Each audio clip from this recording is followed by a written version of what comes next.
是主播记者现在所在位置在屏东县潮州镇的河乡街，而山陀台风带来豪雨的灾情，画面上可以看到这个路边的马路已经出现一个3公尺长的坑洞，但虽然说已经补起来了，但是民众还是相当的担心，为什么呢？来听民众的说法。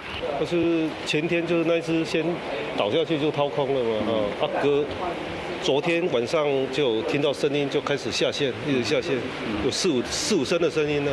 结果早上起来看，整个都是掏空了。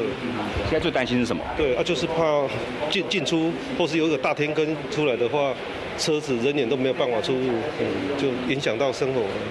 民众会这么担心，是因为间歇性的豪大雨先是造成电线杆倾斜，而因为雨势太大的关系，造成这个建案挡土墙设施渗水，才会造成道路路基被掏空，就怕这个陷落的坑洞会持续扩大，影响附近房屋的安全。县府已经要求建商马上找来3辆水泥车到场，先灌浆固定补墙，以免地基持续掏空发生意外。警方在事故现场摆设3角锥作为警示，提醒路过民众要特别注意。施工单位强调，等台风过后，就会加强挡土墙跟挡水设施的强度，避免影响周遭住户住的安全。